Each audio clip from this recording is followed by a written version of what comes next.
Assalamualaikum warahmatullahi wabarakatuh dan selamat sejahtera. Apa khabar semua? Sihat? Dah makan dah? Okey, hari ini kita akan belajar subjek sejarah. Kita akan belajar topik yang pertama iaitu pengertian sejarah. Baik, sebelum kita belajar tentang sejarah, kita perlu fahami apa maksud sejarah tu sendiri. Secara kasarnya, sejarah tu maksudnya peristiwa atau kejadian yang betul-betul berlaku pada masa yang lalu. Macam cikgu bagi contoh sebelum ni yang cikgu tepuk tangan tu kan. Yang itu menurut cikgu Alif. Tapi sekarang kita tengok apa kata-kata tokoh sejarawan. Okey, apa maksud sejarawan tu? Sejarawan bermaksud orang yang mengkaji dan mempelajari tentang sejarah. Okey, mereka memang khas bertungkus lumus untuk belajar, menulis, mengkaji tentang sejarah, tentang perkara-perkara yang telah berlaku. Kita tengok yang pertama sekali, seorang sejarawan bernama Herodotus. Herodotus merupakan seorang sejarawan daripada tamadun Greek. Beliau menyatakan bahawa sejarah merupakan penceritaan tentang tindakan manusia dan sebab-sebab mereka melakukannya. Dalam arti kata lain, Herodotus ni, beliau memfokuskan tentang penceritaan tindakan manusia ni. Tindakan manusia maksud perbuatan manusia. Apa manusia buat dan sebab-sebab mereka melakukannya. Maksudnya apa sebab mereka melakukan sesuatu tu. Itu Herodotus cakap maksud sejarah.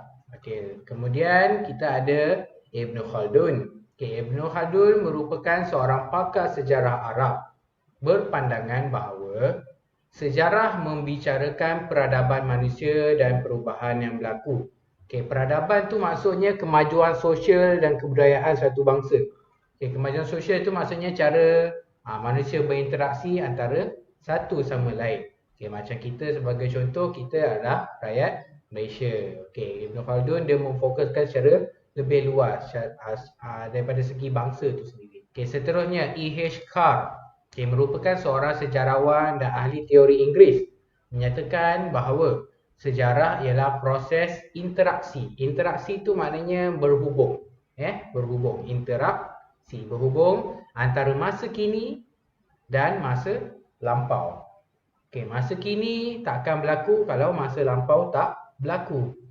Apa kaitan antara masa kini dan masa lampau? Masa lampau dia memberi kesan kepada masa kini. Seterusnya, Profesor Emeritus Tan Sri Dr. Khoo Kei Kim. Beliau seorang tokoh sejarawan tempatan di Malaysia. Berpendapat sejarah ialah peristiwa yang pernah atau sudah berlaku. Maknanya peristiwa tu dia dah berlaku. Bukan sekarang, bukan masa depan. Tak, dia sudah berlaku. Yang dah lepas. Dan akhir sekali, Dr. Muhammad Yusof bin Ibrahim. Beliau merupakan pakar sejarawan Melayu. Beliau menyatakan sejarah merupakan catatan atau rekod sesuatu peristiwa yang berlaku pada masa lalu. Dr. Muhammad Yusof pula memfokuskan lebih kepada catatan. Maksudnya sejarah ni mestilah daripada segi catatan. Kita kena nak tahu sejarah kena daripada catatan sejarah itu sendiri. Catat tu maknanya ditulis. Kalau kita tengok sebenarnya banyak sejarah yang berlaku terutama sekali di tanah air kita di Malaysia ni. Sebagai contoh, pendudukan Jepun di tanah Melayu. Kalau murid-murid nak tahu, dulu Jepun pernah cuba untuk menjajah tanah Melayu. Tapi tidak berjaya. Kalau seandainya Jepun berjaya menakluk tanah Melayu, agak-agak apa jadi pada kita agaknya? Rasanya kita tak cakap bahasa Melayu sekarang ni. Rasanya mesti kita cakap bahasa Jepun. Pakai pakaian macam orang Jepun dan sebagainya. Antara contoh lain sejarah yang berlaku di negara kita tu adalah kemerdekaan kita lah. Yang cikgu sebut tadi. Tarikh kita merdeka, iaitu pada 31 Ogos 1957.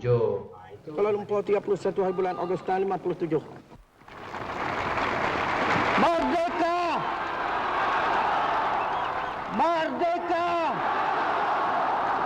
Merdeka! Merdeka! Merdeka! Merdeka! Merdeka! Itu merdeka tu maksudnya kita telah bebas daripada penjajah dan kita boleh bangunkan negara kita sendiri. Daripada sejarah awak punya sendiri bagaimana? Okay, awak pernah tak dapat anugerah apa-apa kat sekolah? Ataupun awak ada menang apa-apa pertandingan kan? Itu pun dikira sebagai sejarah juga. Baik, kita dah belajar tentang maksud sejarah. Kalau kita nak belajar sejarah, kita kena tahu daripada mana kita nak belajar sejarah tu. Apa sumber kita? Maksud sumber ialah punca ataupun asal-usul sesuatu itu.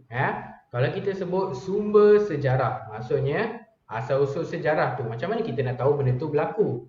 Takkan kita nak main reka cerita je kan? Okay, tak boleh buat macam tu. Tak boleh main reka cerita.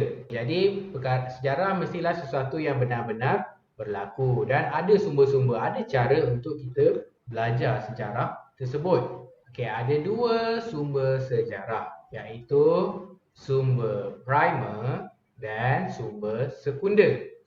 Nanti kita akan belajar apa itu sumber primer dan sumber sekunder. Okey, sumber primer ni maksudnya sumber yang paling utama, sumber yang pertama sekali untuk kita belajar tentang sejarah. Sebab tu dia panggil sumber primer atau pertama.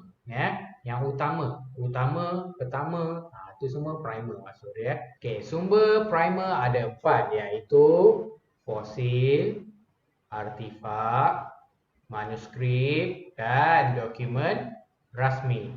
Okey, kita tengok satu demi satu sumber primer ni.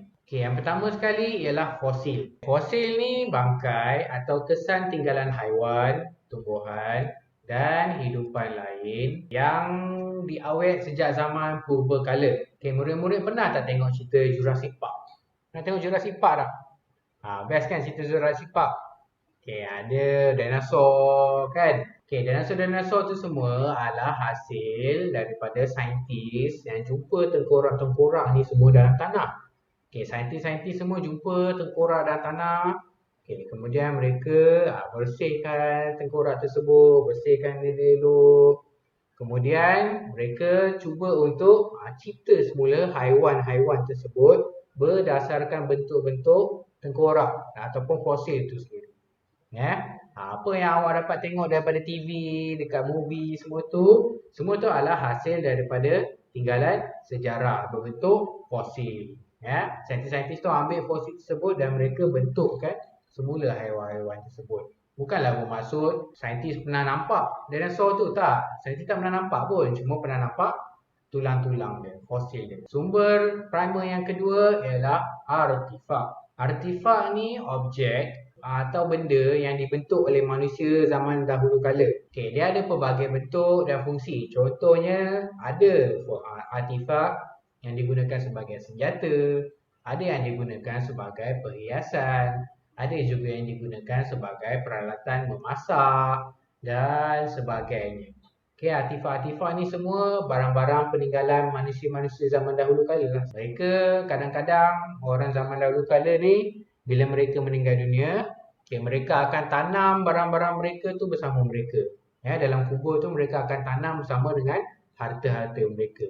Jadi bila saintis-saintis semua korek tanah, kita jumpa tulang manusia zaman dahulu kan.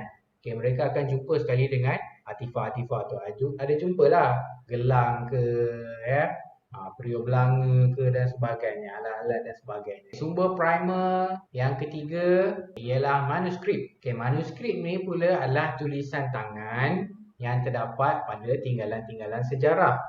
Manuskrip ni kadang-kadang ada yang tulis atas kertas, ada yang tulis pada kulit haiwan, ada yang tulis atas daun dan sebagainya.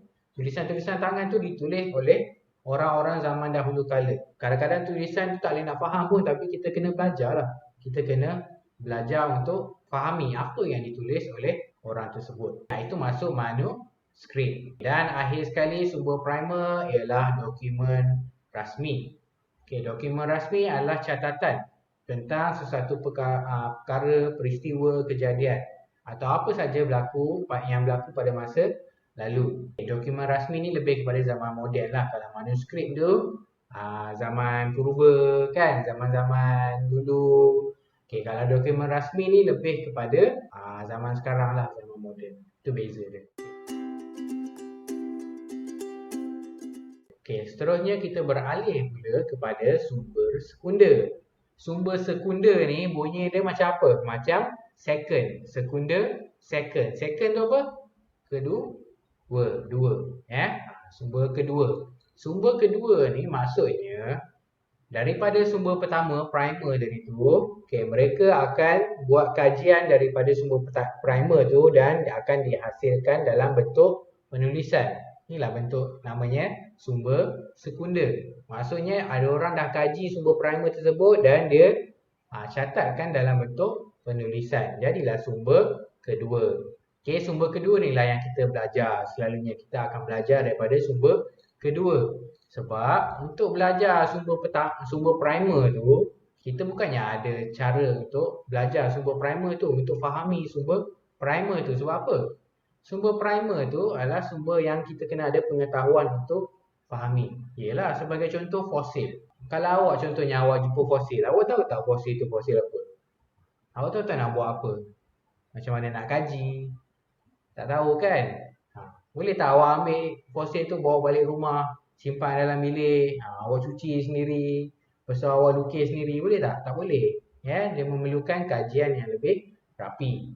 Jadi inilah kegunaan sumber sekunder. Ya, sumber sekunder ni maksudnya dah ada orang kaji sumber primer tersebut dan hasilkan dalam bentuk penulisan yang boleh difahami oleh kita semua. Kita tengok sumber sekunder yang pertama iaitu buku. Okey, buku ni biasanya ditulis, dia ada satu subjek dalam satu buku ataupun satu tajuk.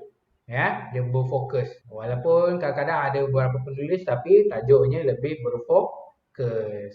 Dia tulislah tentang sejarah dalam satu buku tu. Sejarah pembentukan Malaysia contoh dalam satu buku saja. Kalau majalah pula berbeza dengan buku. Majalah ni, kalau awak tengok, awak ambil majalah, dia ada banyak artikel, ada banyak gambar, kemudian ada banyak penulis yang berbeza, ada tajuk yang berbeza dan sebagainya. Sumber sekunder yang ketiga ialah risalah. Risalah ni selalunya kita sebut dalam bahasa Inggeris pamphlet. Tahu pamphlet? Risalah ni selalunya orang akan bagi dekat tepi jalan ke, ataupun awak tengah shopping ada orang bagi ke. Okay, ataupun kalau awak dekat klinik, kat klinik ada ruang menunggu tu kan.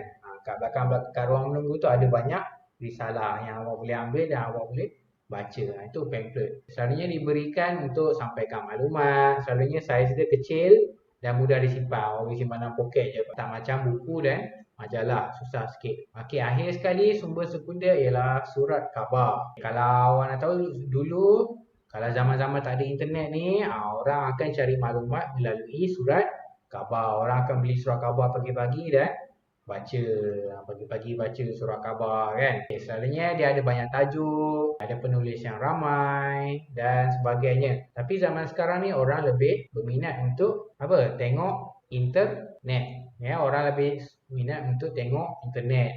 Dapat maklumat daripada internet. Dia buka apps, Astro Awani lah, buka Facebook, berita harian dan sebagainya. Betul tak? Baiklah, untuk hari ini awak dah belajar tentang dua topik, iaitu pengertian sejarah dan sumber sejarah. Okey, pengertian sejarah tadi ingat tak apa maksud pengertian sejarah? Pengertian sejarah ialah perkara yang sudah atau yang telah berlaku pada masa silam. Okey, apa contoh-contoh tokoh sejarah? Yang pertama sekali apa tadi? Herodotus. Yang kedua, Ibn Khaldun. Yang ketiga, A.H. Carr. Yang keempat, Profesor Emeritus Tan Sri Dr. Khoo Kek Kim. Dan yang kelima ialah Dr. Muhammad Yusof bin Ibrahim. Kalau kita nak fahami sejarah, ada berapa sumber? Ada dua sumber, iaitu sumber primer dan sumber sekunder. Sumber primer adalah yang pertama sekali ialah fosil, artifak, manuskrip dan dokumen rasmi.